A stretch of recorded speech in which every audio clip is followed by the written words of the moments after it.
Alright, hey guys, and welcome back to another video. Today, I wanted to talk about the demo that I just played for one of my most anticipated games of the year, Stellar Blade. For those of you unfamiliar, Stellar Blade is a PlayStation 5 exclusive that is coming out at the end of April. And what really gets me excited about this game is it reminds me of the old PS2 slogan. You guys remember "Live in your world, play in ours"? Probably my favorite slogan of all video game consoles. It was just for the PS2, but I really feel like that's a slogan that should be encompassed by the entire video game industry these days, right? Because Stellar Blade to me feels like that kind of game where if you had a long, stressful day or you just came home from work and you're just looking to like forget about everything that just happened for the day and just play in a fantasy world in a video game, to me, that is exactly what Stellar Blade is. You know, the game starts with you crash landing on a planet where girls in skin suits are getting killed by giant monster aliens, right? Like this is not the kind of game that is looking to sort of recreate what it feels to walk into a Walmart on a Friday night. The game is high fantasy and it's a ton of fun. It starts off by you getting rescued from a crash landing pod, and you set out and you start to learn the controls and get a knack for just the movement of the game and getting introduced to the main character Eve, who I think is an awesome main character. I played through the game or the demo in both Korean and English. I think both voice actors did a great job, and I am interested to see where her story goes because at this point we don't know where it goes, right? But she's an awesome looking character, and I look forward to learning more about her history and where her story is going to go in this game. Anyway, after you get kind of accustomed to the controls, you're introduced to your first boss fight. And the thing that I was really worried about is that, these days I'm a little iffy. I'm not really looking to play too many Dark Souls kind of games, right? Like, I want more action games that are a bit more button mashy, maybe a little less tight on the timing of parries and dodges, not super punishing to the point where you are fighting a boss 100 times before you finally defeat it. There's a place for this kind of games, but at this point I'm looking to relax a little bit more while I play. So this first boss fight was really important to me. And luckily, it did feel like a sort of blend between your typical 360 PS3 style action game where you're kind of just like hacking and slashing away, but it does have very precise button timing when it comes to learning how to dodge and block and parry, which is okay, which I'm going to get to because as the game goes on and when you go to the boss rush mode, you will find out that some of your issues with the timing in this game will definitely be corrected in the final game because at the start of the game, you don't have all your abilities, you don't have easier parries and easier dodges unlocked.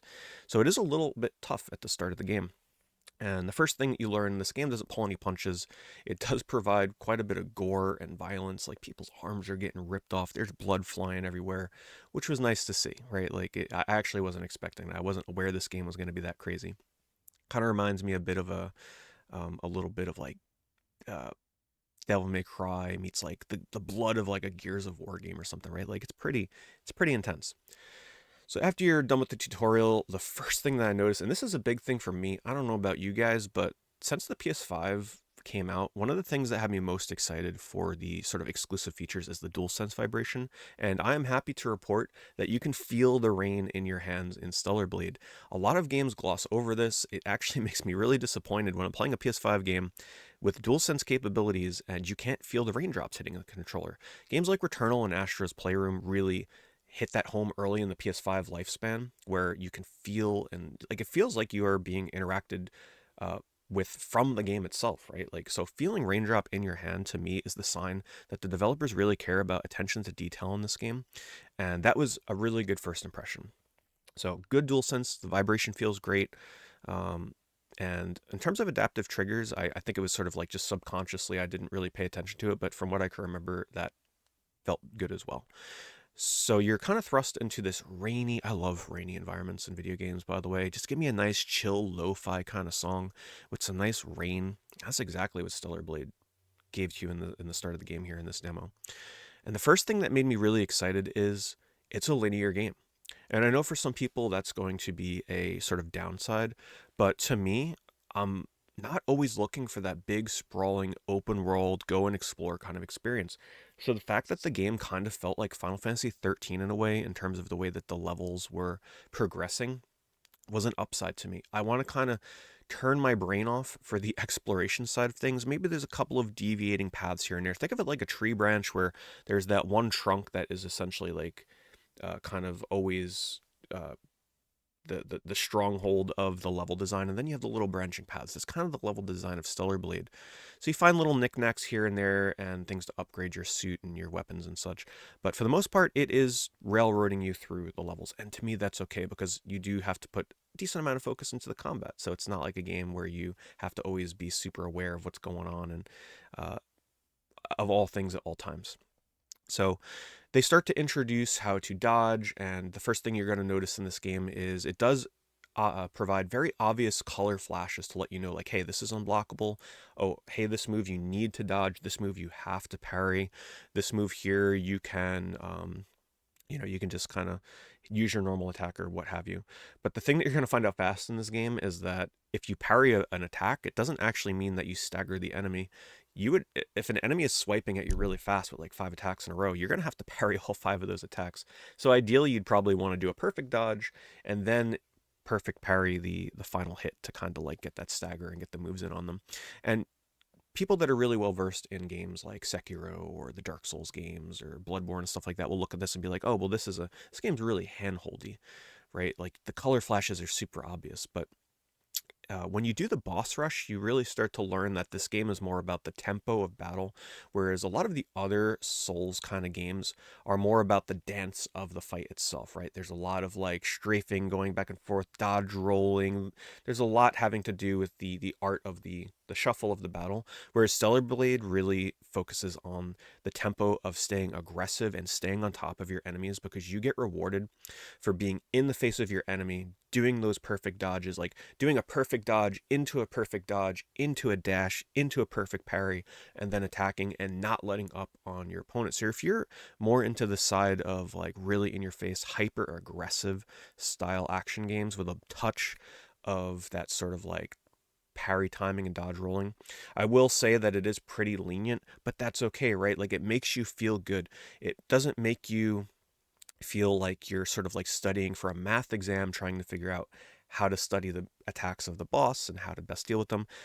After about like a dozen attempts, 10 to maybe 12 attempts, you feel like you're ready to take the boss down. It's almost like you're playing a puzzle game, almost like a music rhythm game in a way. It's sort of like just paying attention to the color flashes, dodging the right way, and following up with the right attacks. After you beat the demo and you play the boss rush, you really get a grasp for how the combat really feels. So if you played the demo and didn't do boss rush, I highly encourage you to do it because the boss you fight there is actually completely different from the boss at the end of the demo, and it's a really good indicator for how the game's combat will really be because they branch off and give you a bunch of new abilities that you did not have unlocked in the base like version of the demo. So it gives you a feel for how the timing of counters and dodges and everything will really feel. When it came to the actual gameplay of the game outside of combat, it did feel like it was about a generation or two late, and that's okay. I always say that I actually want to experience more games that feel like 360 or PS3 era action games where it's just simple platforming, simple swinging on rods to jump across a gap, right? It doesn't need to be anything crazy, just kind of finding some hidden chests and hidden items off to the side, and then you get into some combat. And that's completely okay. There's really no gimmicks in this game, which is also nice. It's not like there's any kind of like time rewind or like pausing of timer and like there's nothing crazy here. It's just a simple hack and slash game, and to me that's exactly what I was kind of looking for. Even down to the menus, upgrading your attack is as simple as just getting an item and hitting upgrade my weapons attack. And there are items that you find in the game that eventually you'll be able to like upgrade your equipment, but in the demo you don't really get to experience that too much. I will say one of the absolute highlights of this game obviously is the music. If you played it, you know what I'm talking about. And apparently the composer for the Nier games did about half the songs in this, and it really shows. The music adds such an incredible atmosphere, and I always say this, that people underestimate how important music is in games, especially with certain genres. And in a game like Stellar Blade, being able to have a really high contrast between the chill exploration and like the high intensity techno like metal music in a boss fight is really important to kind of get your adrenaline going and then calm you down after a long fight, kind of like chill you out. And that's exactly what Stellar Blade does. Its use of music is just so amazing, especially when you can go from exploring and then sort of have the music ramp up, keep the same song but ramp up the song itself as you get into some normal combat. Love that kind of stuff. So Really, that's pretty much most of what the demo lets you cover. It'll take most people about an hour to go through it. I chose to go through it twice. Once, kind of fully exploring and doing everything that I can see, and then a second time, we're really funny, by the way. Apparently, if you take off the armor of the main character, the developers make the game harder. It's sort of like a punishment for playing with Eve's skin suit, which I did do a second playthrough of, and I will say it was definitely a bit harder. And but what that made me really do is, and I did this for the boss rush and the main story mode, was it really made me get good. You have to get good when you're playing without any armor on because you're dead in a couple hits. And once I forced myself to get good, I was able to go from taking like 15 tries to defeat the boss rush boss on my first attempt going at him to beating him on my second try while wearing the skin suit. So you feel that sense of progression. You feel like you're getting better at the game.